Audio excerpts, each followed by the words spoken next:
আগে তোমরা এই ভিডিওটা দেখো, তারপরে ভিডিওটার সম্বন্ধে আমি কিছু লাস্টে বলছি। গরুর রক্ত মাংস দিয়ে মা কালী মা দুর্গাকে পূজা করতে হবে। মুসলমানরা গরুকে হত্যা করে তার মাংস খায়, আর হিন্দু ভাইয়েরা চিল্লিয়ে চিল্লিয়ে বলেন এ তো খুব অন্যায় কাজ, আমরা যাকে গো মাতা বলছি তাকে ওরা কেটে খাচ্ছে, তার মাংস খাচ্ছে, এ তো খুব অন্যায় কাজ। অথচ এই হিন্দু ভাইয়েরা জানেই না যে তারা যে মূর্তি পূজাগুলো করে, এই মূর্তি পূজা আবিষ্কারকারক যে বামন পুরোহিতগুলো রয়েছে, তারা তাদের শাস্ত্রে এইসব পূজার বিধিতে লিখেছে, যেমন দুর্গা পূজা, কালী পূজা, তার বিধিতে লিখেছে গরুকে বলি দিয়ে, গরুর রক্ত মাংস দিয়ে মা কালী মা দুর্গাকে পূজা করতে হবে। আসুন আগে প্রমাণটা দেখাই। এই দেখুন, এটা হচ্ছে কালিকা পুরাণ। এই কালিকা পুরাণে 588 নম্বর পৃষ্ঠাতে দেখুন লেখা আছে, 67তম অধ্যায় এটা।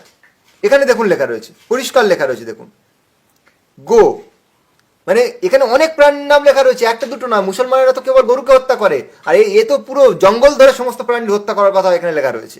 তার মধ্যে দেখুন গরুও রয়েছে, গরুকে বলি দিতে বলা হয়েছে, তার রক্ত মাংস দিয়ে পূজা করার কথা বলা রয়েছে। কি আশ্চর্যের ব্যাপার!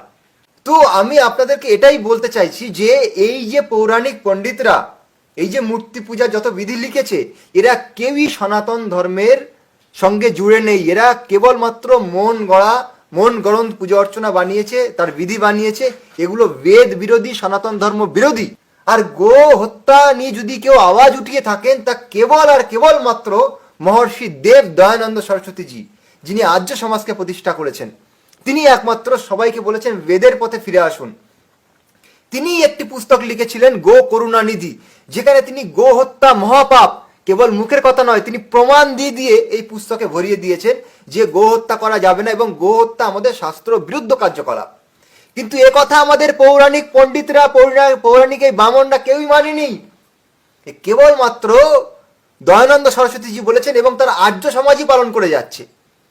মানে আর বাকিরা কেবল মুখে বলেন, গরুর প্রতি কোনো প্রেম নেই। গোমাতা তারা মুখে বলে, নিজেদের গরু যেই বড় হচ্ছে মুসলমানদের কাছে বিক্রি করে দিচ্ছে। কেবলমাত্র আর্য সমাজী যারা, মানে দয়ানন্দ সরস্বতীজির অনুসারী যারা, তারাই একমাত্র গোমাতাকে শ্রদ্ধা করেন। এই জন্য আমি আপনাদেরকে বলি যে ভালো করে জানুন আগে, বেদ বিরোধী কার্যকলাপ, এইসব পূজা অর্চনা, এগুলোকে ত্যাগ করুন। যদি গো রক্ষা আন্দোলন কেউ করে থাকে, তা হচ্ছে আর্য সমাজ করেছে। তো এই জন্য আমি আপনাদেরকে বলছি যে যদি পারেন বেদের পথে ফিরে আসুন। এ ধরনের বন্ধুরা, এই হিন্দু ভাইটা কি বললো তাহলে তোমরা দেখতেই পেলে। হিন্দু ভাইটা বলল যে তাদের ধর্ম অনুযায়ী গরু মাংস খাওয়া জায়েজ আছে। অতএব আমাদের এখানকার কিছু হিন্দু আছে যারা গরুকে মা বলে সম্মোহিত করে।